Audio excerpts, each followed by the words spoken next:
Welcome everybody to the budget submission hearing panel. I'd like to acknowledge the traditional owners on the land that we meet, and this is Wadawurrung people, and pay my respects to elders past, present and emerging, and acknowledge any Aboriginal Torres Strait Islander people that might be here with us tonight. I'd like to introduce our panel. Starting on my left, Councillor Anthony Aitken, Councillor Peter Murray, Councillor Sarah Mansfield. We've got our CEO, Martin Cutter. I'm Councillor Kylie Grisbeck. I've got Councillor Trent Sullivan and Councillor Jim Mason on my right. I'd like to acknowledge we have some apologies tonight. We've got Councillor Stephanie Asher, Councillor Bruce Harwood, Councillor Eddie Contell, Councillor Ron Nelson and Councillor Belinda Maloney as apologies. Run Councillor Harwood, yep. And we would like to, so first of all, we've received 137 submissions in total for the proposed budget revenue and rating plan and the proposed sale of land and buildings on 35 different topics tonight. To highlight a few, there's been 63 submissions in relation to Kyama Drive drainage, 33 submissions in relation to proposed sale of land at Reynolds Road in Belmont, and there's been 6 submissions in relation to climate change and the environment, and 2 submissions that relate to rates. Thank you everyone for participating in our budget review panel. We appreciate the time you've made to make the submissions, as the community's feedback is of utmost importance and it's an important part of the Council's decision-making process. This meeting is being broadcast live on the internet and the recording of the meeting will be published on Council's website. Any panel members that might like to declare a conflict of interest at this point? Okay, saying that, if there is any during the evening, please just let me know. I'd also like to give you an overview of how this meeting will run. The submissions review panel has been formed to hear the formal submissions made by members of the community in relation to our 2022-23 proposed budget, rating plan and revenue plan, and Council's intention to sell land and buildings. The Submissions Review Panel will operate within the context of the Local Government Act in 2020, together with any other act of regulation nominated by Council. This hearing will be held in accordance with the governance rules of the Council and the Community Engagement Policy.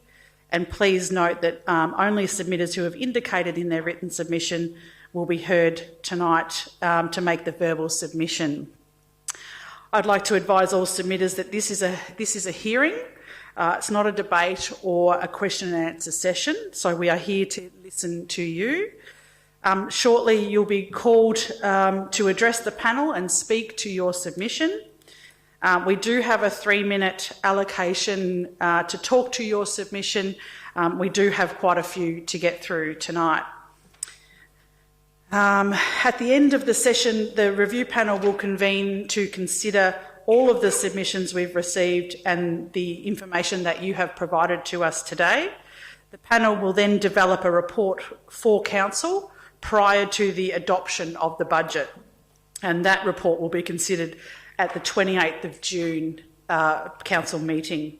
All the submitters will be notified in writing of the outcome of their submission, and we again thank you for your feedback. We will now start the hearings. So I have a list of people and I'm just going to go down the list, and we probably try and keep like themes together so we can get a real understanding of your submissions. So, John Winkler, you are up first, if you don't mind. Please come through to the front desk. And just state your name, which I've just told everybody anyway, John.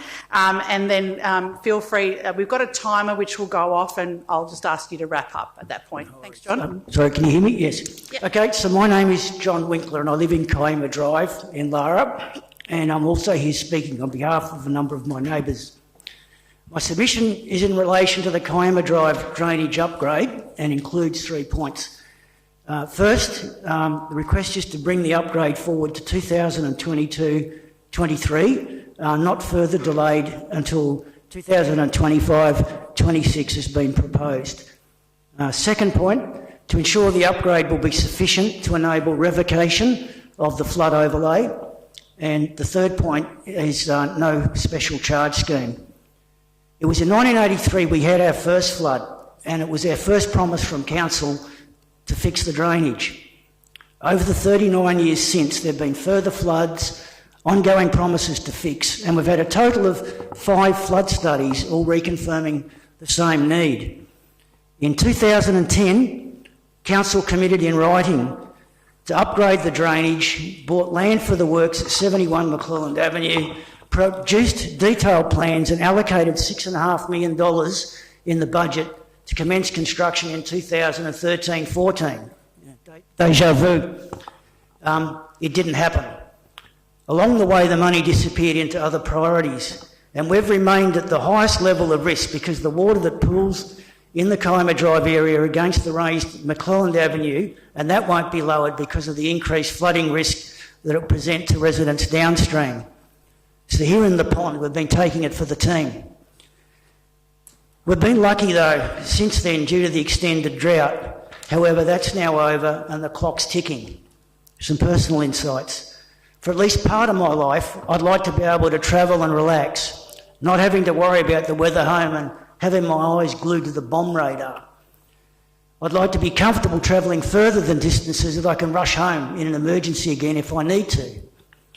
And I'd like to be able to replace my carpets with some confidence so I don't have to rip them up again. It's been a long haul for us. We've been patient and we've done all the right things. We respectfully ask now for Council to reconsider the priorities and do the same. We'd like the upgrade completed now, in the coming year, and not delayed any further. I note subsequent to the written submission that design has already started this year and that plans are now being independently reviewed. So there does appear to be a good chance that some construction could well start in the coming year. Could I please ask that in 2022-23, this coming year, that sufficient expenditure is allocated to actually allow that? To be specific, we're asking that the budget is adjusted for the coming year to bring forward both the $300K for design and at least some of the construction cost, say 50%, $500K, whatever. If not, there won't be a shovel lifted and here we go again. This would be the fair and right thing to do, and we would really appreciate your support. Thank you. Thank you very much. Thank you very much, John, for your submission. We appreciate that. Thank you. Next on the item, I have a Shawnee Smith. Are they with us tonight? No? All right, I'm going to run through the names, so please feel free just to pop your hand up. James Poutney? No? John Hawkins? Maybe, John, you were on behalf of a few of these, I think. Anthony Hill and Shana Elson. Okay. Pavla Chilapoka. Hopefully I got that right. All right. Barry White, we're up to you. Please feel free to step forward. Submission numbers. Yep. They're here. Pete. Thank you, Chair. My name is Barry White. I'm presenting on behalf of the Lara Care Group. I guess to start with, unfortunately, I think Lara appears to be at the bottom of the food chain when it comes to a lot of budget allocations, and we're getting very sensitive to this. But the key objection tonight is the omission of one of the priorities that was identified in the Lara Traffic Management Plan, and that's the upgrading of Sandy Creek Road. And just as background, Lara Care Group was involved with Council back in 2016 with the administrators when we were looking at Lara traffic issues and the key priorities which were identified then, of which there are about 9. Top of that list of priorities, which was certainly close to the top of the list of priorities, was the quarry trucks moving through central Lara, and recommendations were made that needed to be addressed. A major response to that was diversion of trucks along Windermere Road West, and a second part of that strategy was the upgrading of Sandy Creek Road, which is the west of the Yuyangs, to enable trucks to travel north up Sandy Creek Road, the Little River Ripley Road, and then on to Bacchus Marsh Road. And this, as a consequence, required a major upgrade and sealing of the north section of Sandy Creek Road. It was identified as the second highest priority, that is Sandy Creek Road upgrade, and it was given basically a short-term response in the plan, 1 to 2 years, and that was to commence work as soon as possible.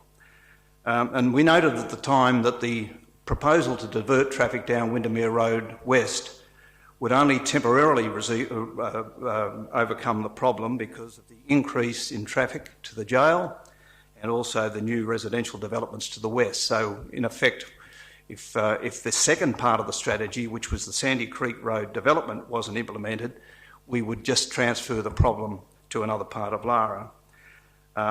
Subsequent to that, last year we had an application by Hanson Quarries to rehabilitate a quarry which runs along Sandy Creek Road. And whilst we supported that application, we made it very clear, and this was recorded, we made it very clear that our approval or support was conditional on the upgrading of Sandy Creek Road. Now, it's been disappointing that there's been absolutely no action taken, and we know that there's no budget proposal at all in the documents that we've seen through till 2026. We believe that's a major problem for us. In many respects, members of our organisation believe the council has been disingenuous regarding the matter, in that we have spoken about it for quite a number of years now, but council has failed to actually respond to meet its commitments. So we would urge you tonight to reconsider this position. This is a matter of urgency in terms of safety, amenity, and also to remove this problem. And we would like to see the Sandy Creek Road upgrade adopted and work commence as soon as possible. Thank you, Chair. Thank you very much, Barry. Appreciate your submission. Thank you. Marilyn Pettit. Thank you.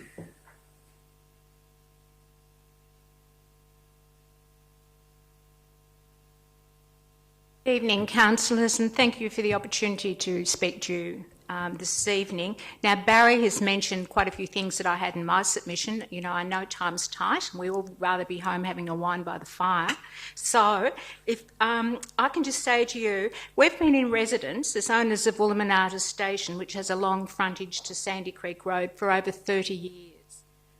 And, you know, my objection is that for the second time running, that this funding for the Sandy Creek Road upgrade has been omitted from the budgets.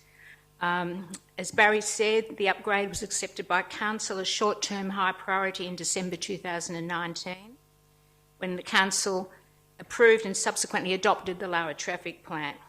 Now, this plan was the result of literally thousands of hours of work, and that's not exaggerating. That's from the community and your own council engineers, who are fantastic. We had masses of community consultations. We got the plan. But despite giving short-term high priority, the recommended Sandy Creek Road upgrade was not successful in the 2021 budget.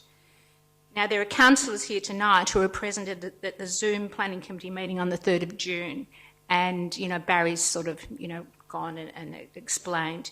I was one of the presenters at that meeting, and I was quite clear, as was Barry, that there was a commitment to, in approving that permit, that Sandy Creek Road would be upgraded and sealed as a priority. But and as we see it, councillors have clearly abrogated their responsibilities to the community for failing to honour their commitments. And not only to us, to their own engineers, who have put in so much work and have put recommendations forward to you. So we're saying the upgrade has been bumped again in this current budget. What was agreed to as short-term high priority in 2019 has been shelved again. We think the community deserve an explanation. So I ask, please, in your review of this budget and community feedback, you consider the following: that part of the road is unsealed, which is preventing the quarry trucks from travelling north, as Barry as explained, so I won't go into that. And then I would like just to give you a bit of a visual image that Sandy Creek Road south of the quarries is a narrow bitumen pavement 6 metres wide.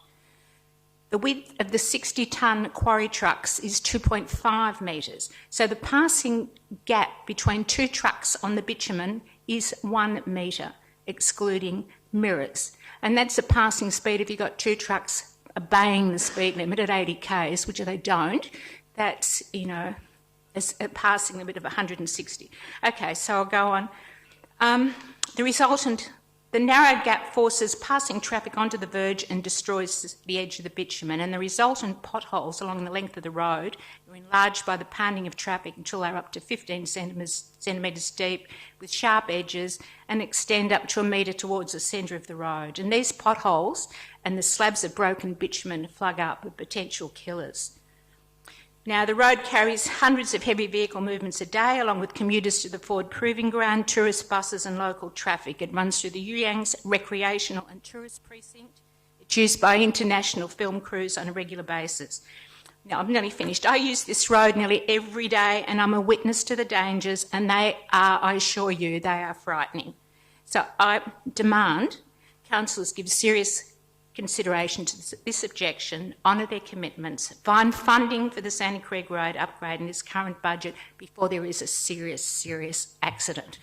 Thanks, councillors. Thank you, Marilyn, for your submission. Next on my list, I have Imesh. Is Imesh with us tonight? No. Andrew Jensen. Okay.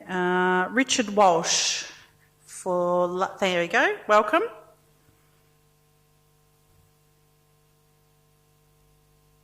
Thank you all. Richard Walsh is my name, and you won't believe where I'm from, Lara. Just to follow the theme of the evening. Look, I'm representing the Lara Golf Club this evening, and we're seeking funding to the tune of $400,000 for the development of a driving range at the Lara Golf Club. You might be aware that we had a feasibility study undertaken, which was co-funded by Council and the Lara Golf Club, to understand the feasibility of it, the costings, to get some clear numbers around that, as well as the highlights and the reality of something of this nature being developed and put in place. We sort of see this as being a really sort of landmark health and recreational piece of infrastructure for the northern region of Geelong. As you may be aware, Lara is the only 18-hole golf course in the northern part of Geelong. You've got Bannockburn further out west, but for the northern suburbs of Geelong, and even for people in southwest Melbourne and Werribee and those sorts of places, we get quite a few golfers coming down. It's quite an important facility as it currently stands, and we see the investment in growing the benefits and the reasons for using it are well founded, and the report supported that as well. We also think investing in the Alco Park precinct is a really good move. I mean, the development and growth of Lara is substantial, and when you think about the whole growth corridor from Lara right around to Finesford, that whole belt is going to be looking for ways and means to have some fun with the family and exercise and use the types of facilities and that the driving range sort of fits into. One of the most important things around driving ranges is they're proven to be quite appealing to traditional non-golfers. So golf clubs in their own have a certain amount of appeal to certain members of the community, but they can be sometimes seen as a little bit exclusive and not for everyone. If you're not quite sure whether you're going to enjoy golf, it's hard to sort of rock up and commit to 18 holes if you haven't sort of swung a club before. So driving ranges are a great fun way to engage the community in recreational and healthy sort of pursuits, and you can come along and with the family members or a group of friends and hit a few buckets of balls and have a cup of coffee or a couple of drinks, and it's a real sort of healthy and socially sort of rewarding outing without having to commit to something that you're not quite comfortable with. It's also a great appeal for children, and potentially we could look at further developing it with something along the lines of a mini golf course to sort of have that appeal from the very young right up to the more senior members of the community. That's another great aspect of it. It appeals to people from all walks of life and from all ages. The other important thing is we know how successful Australians have been at golf on the world stage. We've got a great sort of roll call of legendary golfers, and they've all spent thousands of hours on driving ranges like this. So once again, this type of facility, as well as being fun and healthy and all those sorts of things, it can be a really functional addition to the sporting pursuits of the youngsters in the region as well. And we just don't have it at the moment. So they can come along and have a bit of fun, or they can come along and get lessons from a professional golfer. So the range and the benefits are quite substantial and quite varied, and that appeal to a really diverse cohort across the community is really important to us as well. From a financial perspective, the sustainability of the golf club is always really important, and we know that even we know there's sort of considerations around the future of the Lara Golf Club and the operating model, but regardless of where that goes, a driving range will feed revenue into that model and make it more and more sustainable. So once again, another big tick in that regard. We're open to discussions if there's ways you think we can structure the funding for it, but we see this as just a landmark piece of infrastructure for the northern suburbs. So thanks for your time. Thank you very much for that, Richard. Could you ask some questions? Councillor Murray, you can ask a question, but it probably is it's not a question and answer forum, but you're more than welcome to ask if it's in relation to their submission. In relation to funding of 5 new driving bays. Yep. You want to explain that? We got funding for 5 new driving... So that was about $14,000. That was just putting some new pads down on the sort of worn-out part of the driving range. That's already occurred. It's separate. Sorry, completely separate to this. That we're seeking funding in the order of $400,000. So I think it was $13,000 or $14,000 that was funded just to put down some new padding on the existing driving range. But this would totally supersede all of that type of thing, as you could imagine. Thank you. Thank you very much. Richard Hockley. Is Richard with us? No. Phil Closey regarding Safe Harbour. Closey. Sorry, thank you for that pronunciation. Councillor Murray, please feel free. Thank you, Phil. Thank you, Councillor Grisbeck and councillors for giving me the opportunity. The pronunciation is, as they tell me, as is in Bossy, Phil Closey. Thank you. Can't be anything worse than Grisbeck. I think it was about 2015 or 2016 we were here, and when the council made its first commitment to the Geelong Waterfront Safe Harbour Precinct project. At that time I had a lot more hair than I'm presenting tonight. The project has moved, and in partnership with, as you're probably aware, that the partnership is funded by the project is funded through partnership with the City of Greater Geelong, the State Government of Victoria, the Federal Government, and the Yacht Club. And in that time, since we kicked off with the project, it's had its many challenges, and it's had its many interfaces. Including the development of the precinct master plan for the project, which is a significant document, and we're in what we're calling stage 1 of that rollout of that. And obviously it brings to the Geelong waterfront, the Geelong community and visitors to our city some great benefits and great activity. So the stage 1 on water elements are completed, as you may be aware, and just to give you an update, the Wongam Walk was open to the public in March 2021, and in that first 12 months of operation, open to the public, we've had 235,000 visitors walk on Wongam Walk. So very great success, to be honest. So our challenges with the on-land components. And the Victorian School building, Victorian Sailing School, was demolished quite a number of years ago in 2020, and the Royal Geelong Yacht Club, other building next door to that, has also been demolished. The site huts are now in place, the construction compound has been established and secured, and the preferred builder has been appointed, and that was done at a 70% design. The challenge that we, the project stakeholders and funding partners, face is to meet a current budget shortfall of approximately $1.5 million on a total cost of a project of $22.5 million. and the cost escalations in more recent times is the one that's really challenging us, and that's been our and we are keen to resolve it now, and all our funding partners are obviously keen to resolve it now because we might be chasing it for quite a while if we don't get some resolution. We're not coming just to the council to support this. We're talking and have been engaging with all our other funding partners, and I'll talk about that again in a moment. The design, both form and functionality, has been finalised, and that's been a challenge as budgets have been constrained. We've had to change the size and shape of the building, but that is completed now, and planning permit is in its final stages of consideration by the City of Great Geelong. DELP MACA consent will require the project to be fully funded, so we can't do anything till we get to that point.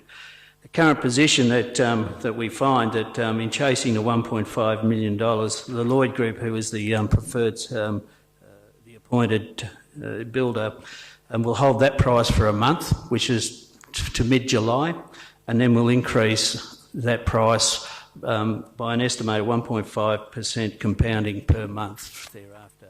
So getting the solution sooner than later will enhance getting the project underway.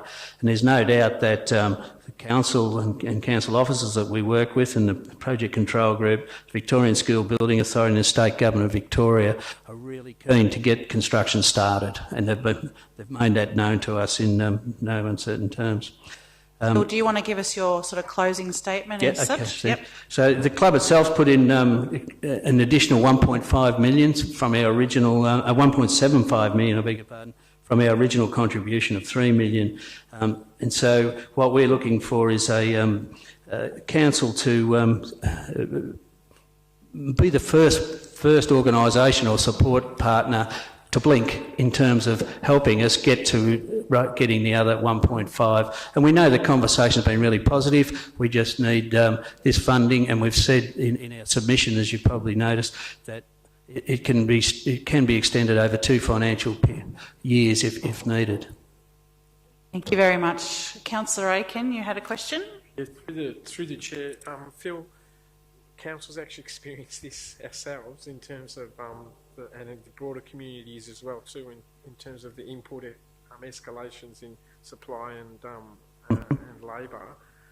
What value management have you done to try to look at the project to reduce it back to its original budget? Because essentially that's what we try and do that first in council with all our projects, and then if it impacts on the integrity of the project, we do try and see if we can source alternative funding.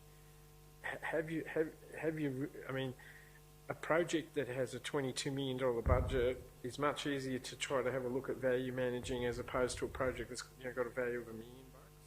So, how hard have you ran the ruler and lens over the project to see if you can trim a few things to live within the... Massively, and that delayed us. It delayed the further design. So the original design, we've scaled the dimensions of the building scaled it back by 420 square metres, so that.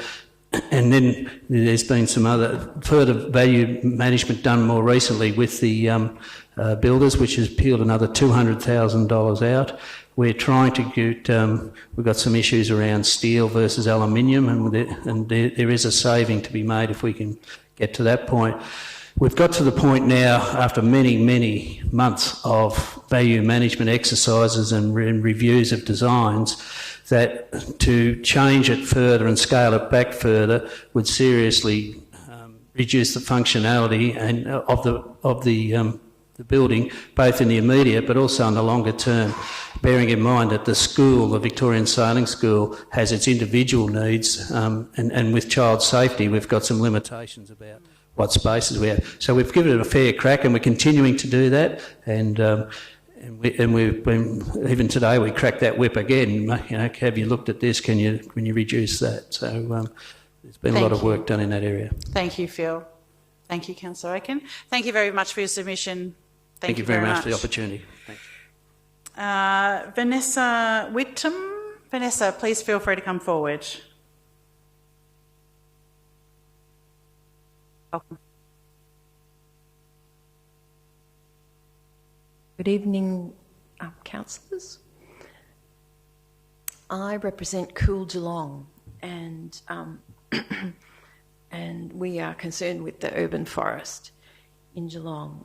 There was insufficient detail in the published budget to determine the funding allocated for the tree planting program or the tree hollows application, which is still not working on mobile phones.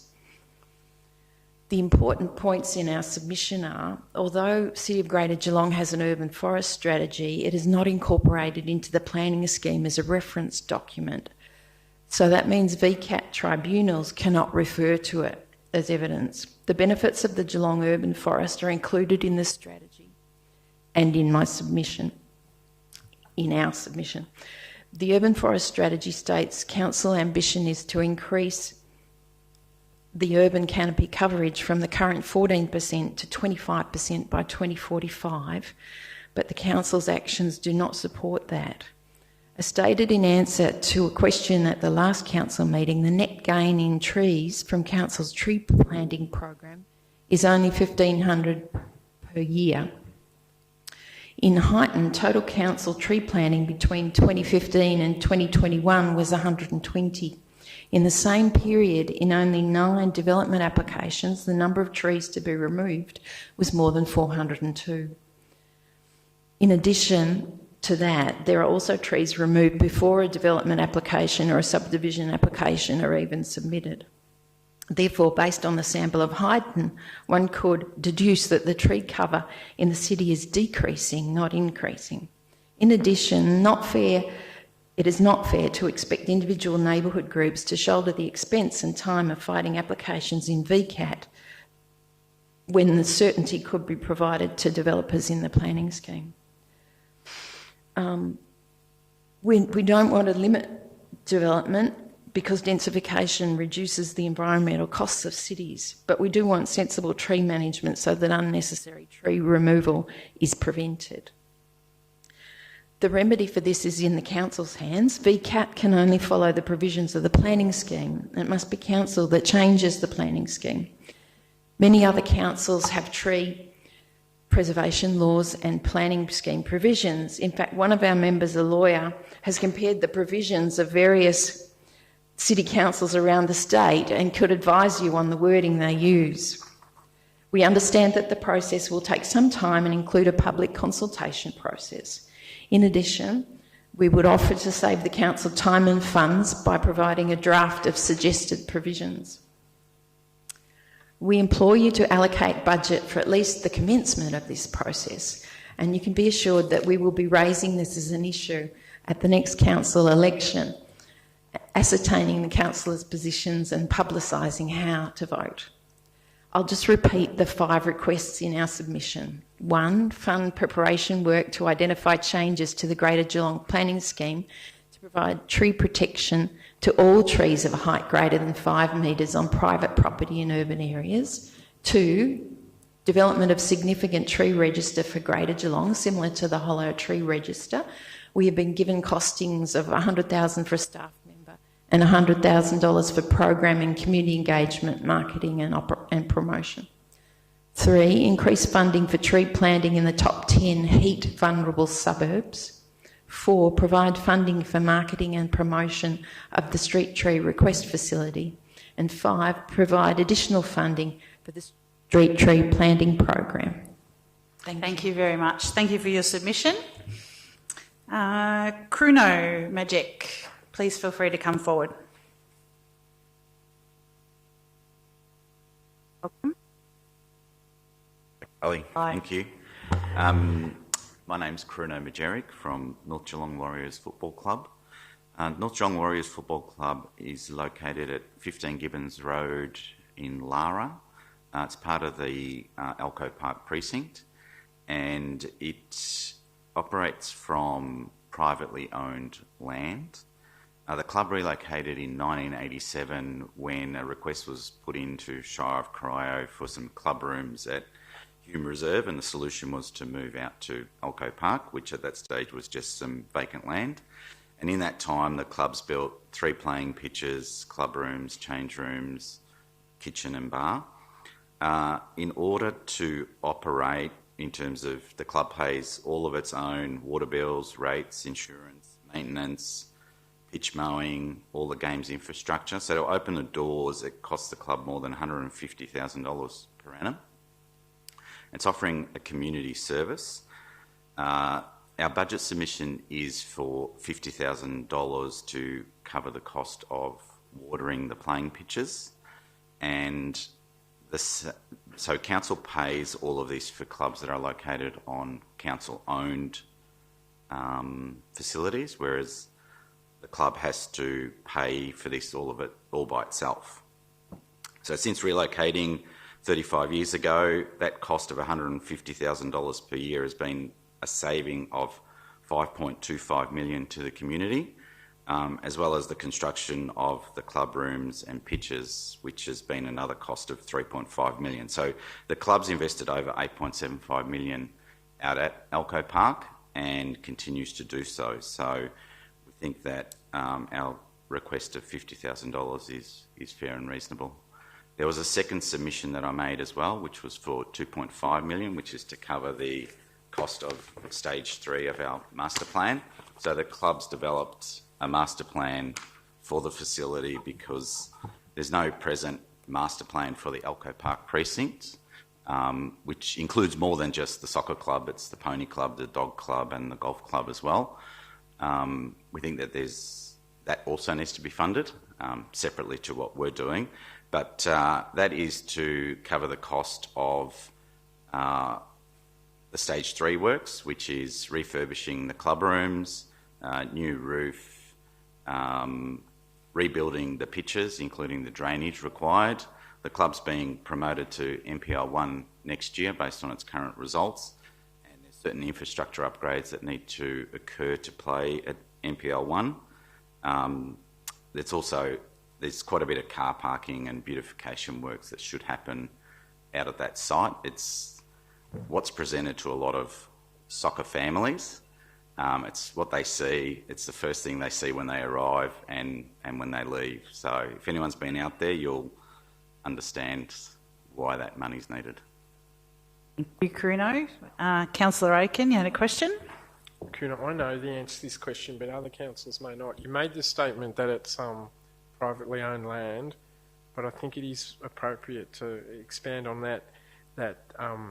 There's no investors or shareholders that get a dividend from this private land. What do you actually do with any surpluses that you do generate from the site location? Yeah. Well, we never really operate on a surplus. So from year to year, if there's a few $1,000s left over, it just rolls over into the following year's budget. So it's quite an expensive operation because you have to maintain the pitches year round, even though you play on them for 8 to 9 months. And the NPL playing program as it is now, you're literally using the facility for 12 months of the year. The structure of the club and its governance is that it really is, the difference is to other soccer facilities around the region is that council actually and community owns the land. At the Northern Warriors site, it's actually owned by the club. It is owned by the club. And that's been a burden to the club compared to other soccer facilities as well too. Yeah, absolutely. So if you so all the money that it costs to operate from that facility is via sponsorship or from the kitchen and bar, and it just gets reinvested back into that place. It is zoned recreation and outdoor use. So it's a bit of an anomaly that it's actually privately owned because the only use that the zoning permits is outdoor recreation. Thank you, Carino. Thanks very much for your submission. Thank you.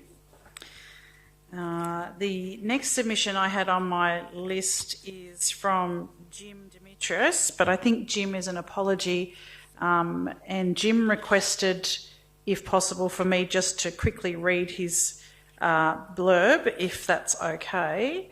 So I'll just quickly read his 3-paragraph submission.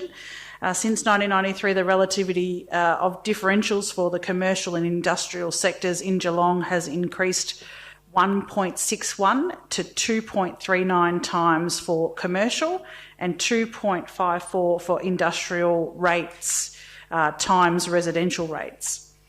Put another way, council has been overtaxing Geelong businesses for 25 years. In 2021 to 22, during the peak of COVID pandemic, this amounted to around 20 million per annum. Whilst the proposed rating plan is to reduce commercial and industrial rates over the next 4 years to 1.8 times, the residential rate is welcome. It does not go far enough. In 2022 to 23, the differential remains at 2.54 times the residential rate. He calls on council to further reduce the commercial and industrial rate to the lower range of its stated long-term target of 1.5 times the residential rate within the 4 year forward estimates. This would assist businesses impacted by COVID over the last 2 years to recover and more closely align with competing businesses in adjoining municipalities. So that's Jim. He was an apology. Have I got Michelle Hegney here with us? No. Hamish Hobday. Feel free to come forward, Hamish. Thank you.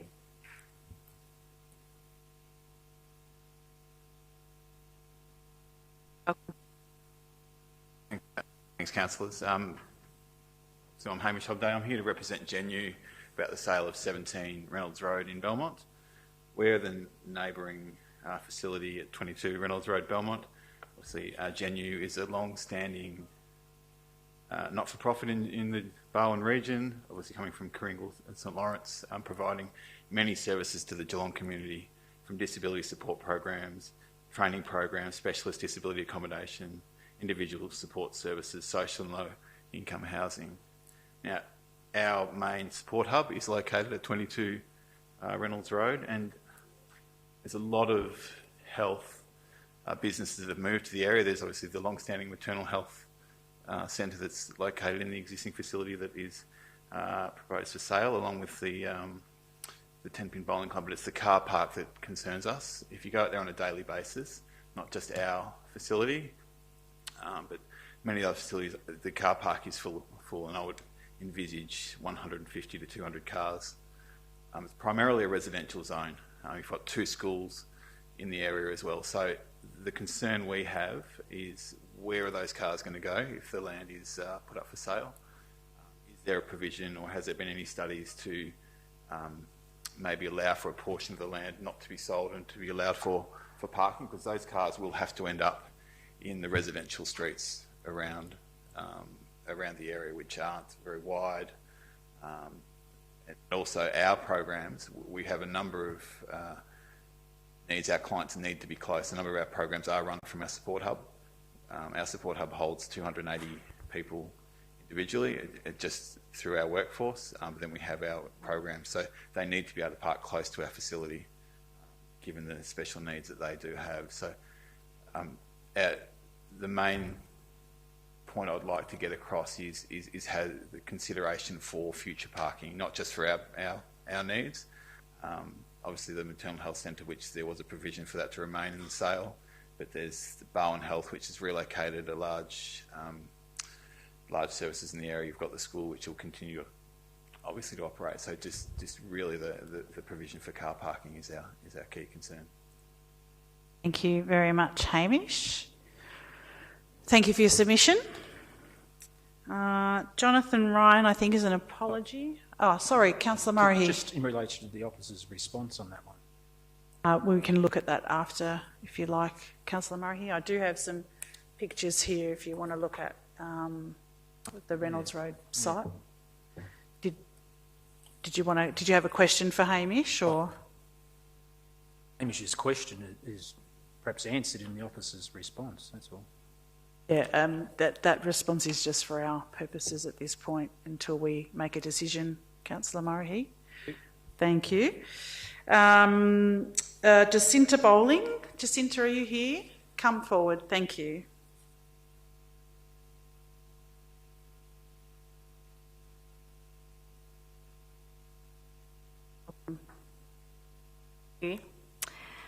Good evening. I'm a local resident in Belmont, and my submission is also in relation to the proposed sale of 17 Reynolds Road in Belmont, which includes the Tenpin Bowling Centre and associated car parks. And as a resident in Belmont, I was disappointed to read that Council has identified this land may be surplus to its needs, as the car parking on this land is essential to the community. The public car parking has approximately 180 car parking spaces and is full every single weekday. Among those using this public car parking are local employees at GenU, visitors to the nearby medical centres, and Christian college families dropping off and picking up children from school. If this public car parking is lost, those 180 cars each day will be pushed onto nearby residential streets, which will become clogged with cars. And this will take on-street parking away from local residents and increase traffic congestion on local streets. This resulting increase of parking on surrounding residential streets will have a negative flow-on effect for families at the nearby Clairvaux College primary school, which is on Reynolds Road, as Clairvaux families currently use on-street parking in this area for school drop-off and pick-up. Any working parent knows the struggle to keep school drop-off and pick-up brief, and adding the challenge of floating around local streets to try and find a nearby park where there is none only creates extra difficulty. Safety for children is such an important factor. The main roads will become busier if this parking is lost, with many more cars floating around nearby streets looking for on-street parking. As a mum of 2 young kids, I'm concerned the extra traffic will make crossing the main roads, more dangerous for little primary school-age kids walking and bike riding to and from Clairvaux. Drivers are also more likely to be rushed behind the wheel when unable to find a park within walking distance of where they need to be. This public car parking is completely essential to local workers, school communities, and residents in the surrounding area who do not want their streets overrun with 180 additional cars each day. I would ask local council to reconsider including the public car parking on Reynolds Roads in the sale of this land. Thank you. Jacinta, did you also have a submission? No, that's the main one. That's the only. Yep. Thank you. Okay. Thank you very much, Jacinta. Patrick Blamfield. And Jared Crow. Have I not read out anybody's name in the audience that wishes to come forward? No? Okay. We have one person who is on their way, Sarah, from governance, so we may do that if we're still in session, if they arrive. Is there any other questions councillors have at this point from those submissions that we've heard? No? Okay, that concludes the hearing of the submissions this evening. Councillors, we now have a recommendation before us that I'll read for the benefit of the gallery and the community members watching on the live stream. The recommendation is that the submissions review panel acknowledge the submissions that have been received. We thank the submitters for their submissions. And having heard all persons wishing to speak to the submissions, we recommend that Council consider those submissions at its Council meeting to be held on the 28th of June. Councillor Aiken, have you got a question? Are you happy to move? And a seconder, Councillor Mason.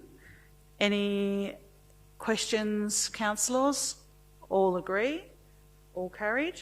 Thank you very much, councillors. That is carried. That is the close of the meeting tonight.